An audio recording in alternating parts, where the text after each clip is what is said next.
Schematic के अंदर आप लेआउट के बेसिस पे किस तरीके से फाइंड आउट करेंगे कि कौन सी लाइन पे आपको कितने के का रजिस्टर मिलने वाला है, कहां पे आपको कैपेसिटर, कहां पे आपको डायोड देखने को मिलेगा। तो हम यहाँ पे एक वैल्यू के बेसिस पे चेक करेंगे स्केमेटिक के अंदर कौन कौन सी आईसी के अंदर कौन कौन सी लाइनें कहां से आती है, उसको हम डिटेल के अंदर यहाँ पे चेक करेंगे। तो ओपन करते हैं स्केमेटिक एंड सर्विस मैनुअल, यहां से लेआउट को ओपन करते हैं और नीचे के साइड में हम स्केमेटिक को भी ओपन करते हैं, क्योंकि हम लेआउट और स्केमेटिक दोनों को साथ में लेके चलने वाले हैं। लेआउट के बेसिस पे स्केमेटिक की लाइनों को फाइंड आउट करेंगे। फर्स्ट ऑफ हम यहाँ पे लेआउट ओपन करते हैं, यानी एक मोबाइल का सर्किट के अंदर कौन कौन से कंपोनेंट रहते हैं उनका यहाँ पे एक डायग्राम ओपन होगा। फिर वो डायग्राम पे कौन से कंपोनेंट की लाइन को ट्रेस करना है वो बेसिस पे हम स्कीमेटिक के अंदर वो उस कंपोनेंट का नंबर उसके अंदर एंटर करके हम उसके स्कीमेटिक को फाइंड आउट करेंगे। वेट करते हैं, यहाँ पे लोडिंग ले रहा है। यहाँ पे हमारा स्कीमेटिक ब्लॉक डायग्राम ओपन हो चुका है। ये देखिए यहाँ पे आप देख सकते हैं चार्जर यानी हमारा चार्जिंग आईसी का पूरा सेक्शन दिया गया है। यहाँ पे हमारे ओवीपी आईसी का सेक्शन दिया गया है। यहाँ पे फ्यूल गेज, यहाँ पे बैटरी कनेक्टर। तो यहाँ पे हमारा 5A का लेआउट भी ओपन हो चुका है, स्कीमेटिक भी ओपन हो चुका है। फर्स्ट ऑफ लेआउट को देखते हैं। देखिए लेआउट के दोनों साइड का आपको यहाँ पे सर्किट देखने को मिलेगा, बैक साइड और फ्रंट साइड। तो हम यहाँ पे फर्स्ट ऑफ फ्रंट साइड लेते हैं, फ्रंट साइड के सर्किट को जूम करते हैं। यहाँ पे रेंडमली अपन कोई भी एक कंपोनेंट को उठा के उसकी ट्रैक को फाइंड आउट करने का चेक करते हैं। तो यहाँ पे देख सकते हैं एक कनेक्टर है J2302 जो कि हमारा LCD का कनेक्टर है। देखिए यहाँ पे लिखा है R2307, यानी R मतलब रजिस्टर, C मतलब कैपेसिटर। यहाँ पे एक TVS डायोड लगा हुआ है। तो यहाँ से हम रजिस्टर चेक करते हैं, ये रजिस्टर का नंबर नोट करते हैं R2307। स्कीमेटिक के अंदर जाते हैं और यहाँ पे सर्च करते हैं। देखिए R2307 और जैसे यहाँ पे मैं नेक्स्ट करूंगा, ये कौन से पॉइंट पे था स्कीमेटिक के अंदर, कौन से सेक्शन के अंदर है वो हमको यहाँ पे देखने को मिलेगा। वापस हम नेक्स्ट करते हैं तो देख सकते हैं यहाँ पे हाईलाइट हो चुका है ब्लू कलर के मार्किंग के अंदर R2307 जो कि हमारे एक LCD कनेक्टर को मिल रहा है। ये लाइन कौन सी है यहाँ पे भी आपको देखने को मिलेगा, ये 0 लिखा है, मतलब ये 0 ओम्स की वैल्यू का रजिस्टर है। इस रजिस्टर को निकाल के आप जंपर भी कर सकते हैं, उसकी जगह पे रिप्लेस भी कर सकते हैं। यह जो लाइन आ रही है ये हमारी LCD की रीसेट की लाइन है जो कि हमारे एक LCD कनेक्टर पे जा रही है 24 नंबर पिन पे। अगर ये रजिस्टर यहाँ से हम रिमूव कर देंगे, यानी कि ये रजिस्टर ही मैंने यहाँ से रिमूव कर दिया, ये रजिस्टर इनकेस खराब हो गया, डैमेज हो गया, तो मेरी जो रीसेट की लाइन है जो कि CPU से आ रही है, ये लाइन मुझे सिर्फ ये पॉइंट तक देखने को मिलेगी। उसके आगे मुझे जीआर वैल्यू इसका देखने को नहीं मिलेगा, क्योंकि ये लाइन यहाँ से ब्रेक हो जाएगी बीच में से। मतलब मेरे LCD पे है वो रीसेट की लाइन नहीं आएगी तो मेरा ग्राफिक नहीं बनेगा। तो उस कंडीशन में आपको ये 0 ओम्स का वैल्यू का जो रजिस्टर है वो रिप्लेस करना है। यहाँ पे आप देख सकते हैं टेयरिंग इफेक्ट की लाइन है जो मेरे 23 नंबर की पिन पे जा रही है। यहाँ पे आपको सारे देखने को मिलेंगे। यहाँ पे ग्राउंड D2 एंड डाटा की D2 की पॉजिटिव लाइन है, यानी कि MIPI की लाइन है। यहाँ पे PWM की लाइन है, LCD के 2 कैथोड की लाइन है जो हमने देखा था। यहाँ पे LCD के एनोड की लाइन है। एनोड की लाइन की अगर मैं बात करूँ तो यहाँ पे एनोड की लाइन में आप देख सकते हैं यहाँ पे एक कैपेसिटर लगा है जिसका नंबर है C2307, जिसका वैल्यू की अगर मैं बात करूँ तो यहाँ पे 33 पिको फैराड के अंदर उसका वैल्यू है। ठीक है, ये लाइन कहाँ से आ रही है, जैसे मैं इस पे क्लिक करूंगा तो वो उसका डायरेक्शन दिखा देगा। ये पूरा ही बैकलाइट सेक्शन यानी बैकलाइट LCD सेक्शन के कनेक्शन से LCD एनोड कैथोड की लाइन है। अगर मैं बात करूं कि ये कैपेसिटर मुझे उस लेआउट के अंदर कहाँ पे मिलेगा, तो मैं इस कैपेसिटर का नंबर यहाँ से नोट कर देता हूँ, यानी 33 पिको फैराड की वैल्यू का है। यहाँ पे देख सकते हैं 2 कैपेसिटर लगे हुए 2306 और 2305। अगर कैपेसिटर की वैल्यू की अगर मैं बात करूं तो यहाँ पे 27 पिको फैराड की वैल्यू के कैपेसिटर लगे हुए हैं। ठीक है, अब हम इस कैपेसिटर को नोट करते हैं और इस कैपेसिटर को लेआउट के अंदर देखते हैं कि कैपेसिटर उसकी कौन सी पोजीशन पे लगा है। तो यहाँ पे जैसे मैंने डबल क्लिक किया, यह इसको हम कॉपी और पेस्ट करते हैं। और ये लेआउट के अंदर जाते हैं और लेआउट के अंदर यहाँ पे हम इसको पेस्ट करते हैं। तो यहाँ पे पेस्ट करके जैसे हम नेक्स्ट पे क्लिक करेंगे तो देख सकते हैं यहाँ पे हमको ब्लू कलर के अंदर हाईलाइट होके मिलेगा। यहाँ पे C2307 का जो कैपेसिटर है वो ये पॉइंट पे लगा हुआ है। तो इस तरीके से हम किसी भी ट्रैक को फाइंड आउट कर सकते हैं। कोई भी रजिस्टर कौन सी ट्रैक का है, कौन सी वैल्यू का है, उनकी वैल्यूज यहाँ पे चेक कर सकते हैं। रैंडमली यहाँ पे एक और रजिस्टर को उठा के लेते हैं, जैसे कि अभी हमको आइडिया नहीं है कि ये कौन से सेक्शन का रजिस्टर है, उसका वैल्यू क्या है। तो यहाँ से R1015 1015 को यहाँ पे कॉपी करते हैं, स्कीमेटिक के अंदर जाते हैं और यहाँ पे पेस्ट करते हैं।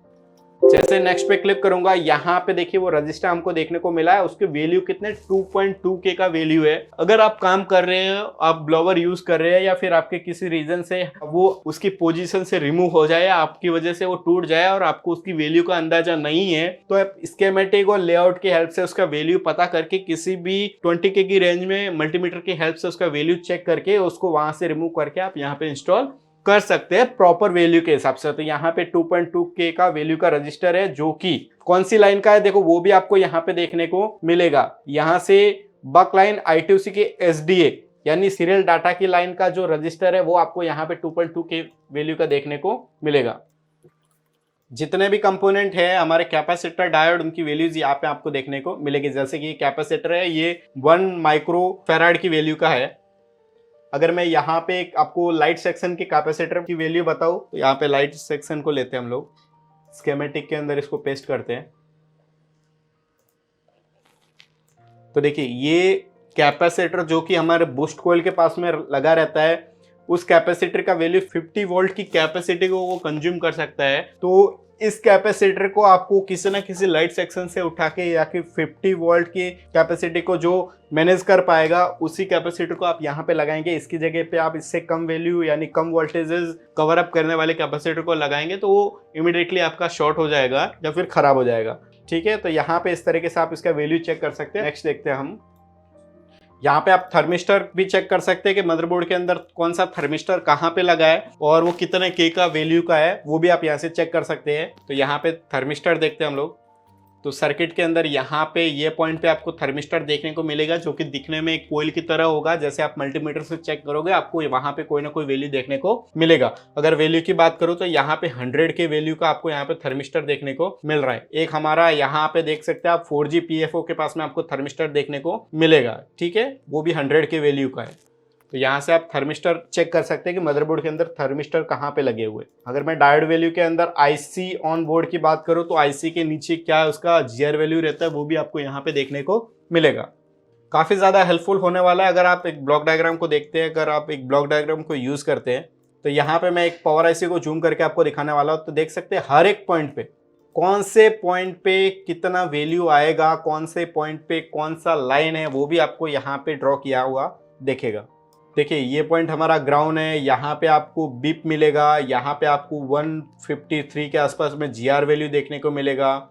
यहाँ पे VSW के S1 यहाँ पे आपको 300 के आसपास में GR वैल्यू देखने को मिलेगा। यहाँ पे VREG का L16 यहाँ पे आपको OL मिलेगा।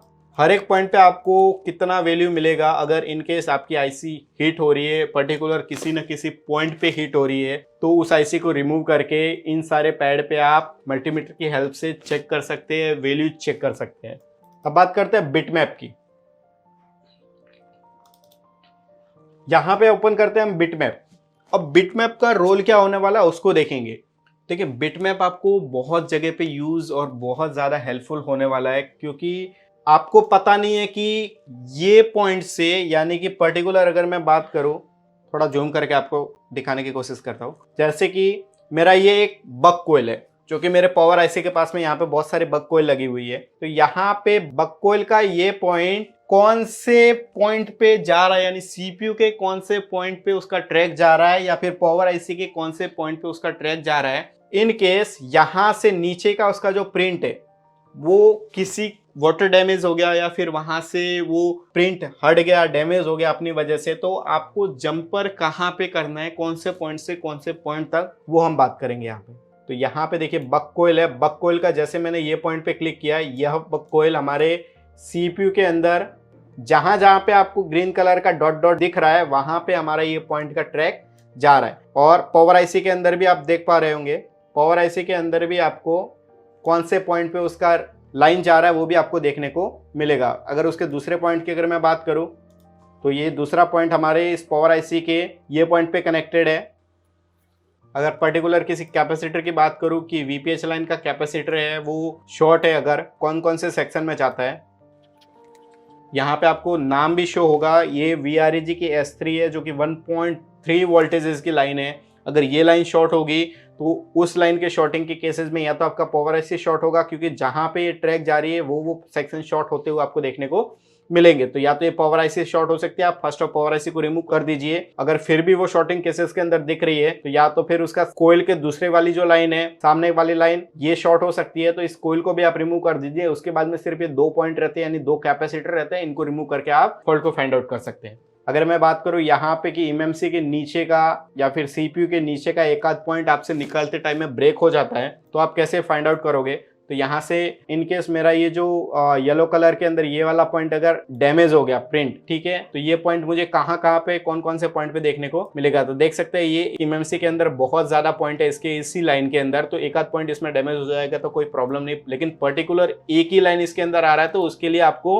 सीपीयू और अगर उसके बीच में कम्युनिकेशन की लाइन है तो आपको यहाँ पे माइक्रो जंपर करना पड़ सकता है। यहाँ पे देखिए, अगर एमएमसी का ये पॉइंट अगर डैमेज हो गया, आपसे रिमूव कर रहे हैं, आप उसको क्लीन कर रहे हैं या फिर व्हाइट पेस्टेड है, अगर आप रिमूव कर रहे हैं और आपसे ये पॉइंट डैमेज हो गया और आपको पता नहीं है कि ये पॉइंट कौन से पॉइंट से कनेक्टेड है, तो आप देख सकते हैं सीपीयू और एमएमसी के बीच में, ये हमारा सीपीयू, ये हमारा एमएमसी है, सीपीयू और एमएमसी के बीच में ये ट्रैक हमको कनेक्टेड दिखा रहा है। तो आप सीपीयू के ये पॉइंट से एक जंपर लगे एमएमसी के ये पॉइंट तक माइक्रो जंपरिंग कर सकते हैं ताकि ये ट्रैक इस पॉइंट को आपको पर्टिकुलर तरीके से मिल जाए। ठीक है, तो इस तरीके से आप किसी भी पर्टिकुलर पॉइंट से कौन सा पॉइंट कहां पे जा रहा है वो आप फाइंड आउट कर सकते हैं। अगर मैं यहाँ पे डिस्प्ले कनेक्टर की बात करूं, डिस्प्ले कनेक्टर का अगर मेरा ये प्रिंट डैमेज है और मुझे पता नहीं कि इसका मैं नियर बाय कौन से पॉइंट से या कौन से कैपेसिटर या कौन से रजिस्टर से मैं यहाँ पे जंपर कर सकता हूँ, तो जैसे मैं इस पर क्लिक करूंगा तो ये मुझे देखिए शो कर दिया कि अगर यहाँ पे प्रिंट नहीं है तो मैं इस कैपेसिटर के ये पॉइंट से यहाँ पे जंपर कर सकता हूँ। ठीक है, क्योंकि यही ट्रैक ये कैपेसिटर से होते हुए आगे के ट्रैकों के अंदर जा रही है। अगर यहाँ से ये प्रिंट डैमेज हो जाएगा तो इस कैपेसिटर से मैं ये पॉइंट पे जंपर करूंगा तो मेरा ट्रैक ओके हो जाएगा। अब ये कहाँ कहाँ पे जा रही है? देखिए, ये जा रही है मेरे कोयल के अंदर। ठीक है, अब ये कोयल से मैं इसके दूसरे पॉइंट पे जैसे क्लिक करूंगा, ये आगे कहां पे जा रही है? तो ये कोयल से कैपेसिटर से यहाँ पे एक बड़ा कैपेसिटर जो 50 वोल्ट का है उसमें जा रही है। वहां से यहाँ पे एक डी मतलब डायोड से होते हुए वो हमारे बूस्ट कोयल के अंदर, हमारी यहाँ पे एक लाइट आईसी लगी है, लाइट आईसी के अंदर जा रही है। ठीक है, लाइट आईसी, अब बूस्ट कोयल का दूसरा जो पॉइंट है वो लाइट आईसी के दूसरे पॉइंट पे जाएगा। जैसे मैं यहाँ पे क्लिक करता हूँ तो देख सकते हैं यहाँ पे भी मेरे को 4 वोल्टेज मिलेगा, यहाँ पे भी मेरे को 4 वोल्टेज मिलेगा, यहाँ पे एक कैपेसिटर लगा है। तो आप किसी भी ट्रैक को फाइंड आउट कर सकते हैं। इनकेस अगर आपका यहाँ से प्रिंट डैमेज हो जाए तो आप एक पॉइंट से दूसरे पॉइंट तक आप जंपर कर सकते हैं और ट्रैक का पता कर सकते हैं। अब वोल्टेजेस चेक करते हैं कि वोल्टेजेस आपको कौन से पॉइंट पे कितना मिलेगा। वोल्टेजेस के अंदर हम यहाँ पे देखते हैं in out voltage. Power IC के आसपास में आपको कौन से वोल्टेज देखने को मिलेंगे वो भी यहाँ पे शो हो रहे हैं सारे। ये पेज को मिनिमाइज करते हैं, कौन से कैपेसिटर पे कौन से वोल्टेज देखने को मिलेंगे। तो ये कैपेसिटर के ये पॉइंट पे आपको 2.8 वोल्टेज देखने को मिलेगा। यहाँ पे VRIG का 1.2 वोल्टेज, यहाँ पे आपको 1.8 वोल्टेज, ये पॉइंट पे आपको 1.8 वोल्टेज, 1.8 वोल्टेज, यहाँ पे आपको 2.05 वोल्टेज, यहाँ पे 2.95 यानी 3 वोल्टेज के अराउंड मिलेगा। कैपेसिटर के ये पॉइंट पे आपको 2.8 वोल्टेज मिलेगा, यहाँ पे आपको 3.0 वोल्टेज मिलेगा ये कैपेसिटर पर। तो आप इस तरीके से एक पावर आईसी के आसपास में कौन कौन से वोल्टेज है वो भी चेक कर सकते हैं। यहाँ पे कैपेसिटर के ये पॉइंट पे आपको 1.3 वोल्टेज ऑन कंडीशन के अंदर, जब आपका मोबाइल के अंदर बैटरी लगा रहेगा, जब आपका चार्जिंग का वायर इनपुट रहेगा, इनकेस अगर बैटरी नहीं है तो आप चार्जिंग से भी ये वोल्टेज चेक कर सकते हैं। अगर बैक साइड की बात करूँ सर्किट के, तो यहाँ पे भी आपको वोल्टेज देखने को मिलेंगे।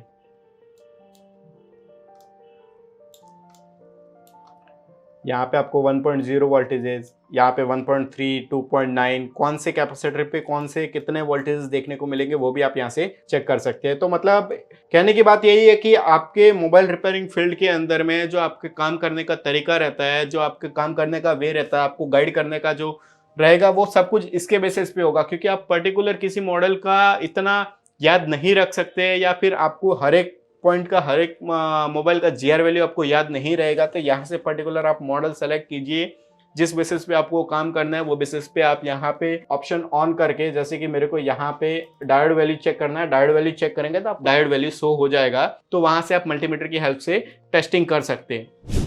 नेक्स्ट यहाँ पे सिस्टम ऑन चिप है, यहाँ से भी आप चेक कर सकते हैं, जैसे कि आपका क्वालकॉम का चिप है, मीडियाटेक का चिप है, उसके बारे में मीडियाटेक के अंदर कौन कौन से है, जैसे 6765 है, यहाँ पे क्वालकॉम के अंदर मैं अगर सीपीयू की बात करूँ MSM 8917 है, 8939 है, उसमें क्या रहता है उसका भी आप यहाँ पे डायग्राम चेक कर पाओगे। यहाँ पे आपको PMI 8950 का सर्किट देखने को मिल रहा है, उसका लेआउट, यहाँ पे आपको PM 8940, यहाँ पे आपका MSM 8940 CPU, यहाँ पे आपका MMC, LPDDR, काफ़ी सारी चीज़ें आपको यहाँ पे देखने को मिलेंगी, किन किन लाइनों के बीच में कम्युनिकेशन होता है, यहाँ पे आपको एक सर्विस मैनुअल के रूप में देखने को मिलेगा। यहाँ पे आपको आईसी की डाटा सीट, सबसे ज़्यादा जो आपके डेली यूज़ के अंदर आने वाले हैं, यहाँ पे देख सकते हो आप, यहाँ पे आईसी डायोड वैल्यू भी आपको यहाँ पे देखने को मिलेंगी, कि जैसे कि ऑडियो की आईसी है, चार्जर की आईसी है, चिपसेट है, डिस्प्ले है, एलसीडी लाइट है, पावर है, रैम है, आरएफ है, वाईफाई आईसी है, उनके बारे में भी डिटेल देखने को मिलेगी। सबसे ज़्यादा आप यूज़ करेंगे mobile phone solution. Mobile phone solution के अंदर लेआउट, स्कीमेटिक, बिटमैप और हार्डवेयर सॉल्यूशन, जो कि आपके डेली रूटीन के अंदर यूज़ होने वाले हैं। तो बोर्नियो जैसे आप यूज़ करेंगे, एक सर्किट को देखने का आपका नज़रिया चेंज हो जाएगा, काम करने का नज़रिया चेंज हो जाएगा। आप किसी भी पॉइंट पे, जैसे कि नॉर्मल जो टेक्नीशियन होते हैं, उनको अगर फाइंड आउट नहीं होता है तो वो एक सर्किट पे हीट अप्लाई कर देते हैं कि इनकेस हो गया तो उनका किस्मत। तो हमको किस्मत के बेसिस पे नहीं चलना है, हमको प्रॉपर वे के बेसिस पे चलना है, एक ब्लॉक डायग्राम को यूज करना है, स्टेप वाइज सारे सेक्शन को जीआर वैल्यू, वोल्टेजेस के बेसिस पे चेक करना है, ट्रैक के बेसिस पे चेक करना है, कैपेसिटर, कोयल है, डायोड है, उन सबको टेस्टिंग करते हुए चलना है। फिर आईसी किस तरीके से वर्क करती है, आईसी को एक्टिव करने के लिए जो वोल्टेज मिलती है, सीपीयू से जो कम्युनिकेशन या सीरियल डाटा, सीरियल क्लॉक के जो सिग्नल्स है वो देखने हैं। सारी चीजों को परफेक्ट एक एक स्टेप वाइज चेक करके आप एक मोबाइल को रिपेयर अच्छे से कर पाएंगे, जिसके अंदर सबसे बड़ा रोल होगा आपका बोर्नियो स्कीमेटिक। तो इसको अच्छे से रीड करना, अच्छे से समझना, जैसे जैसे आप इसको डेली रूटीन के अंदर कंटिन्यू यूज करते जाएंगे, देखते जाएंगे, आपके लिए ये जो ब्लॉक डायग्राम है काफी इजी वे के अंदर चेक करने का मेथड हो जाएगा। इसकी हेल्प से आप किसी भी तरह के इसके अंदर जो जो मॉडल आपको सपोर्टेड दिए गए हैं उनका आप रिपेयरिंग कर सकते हैं।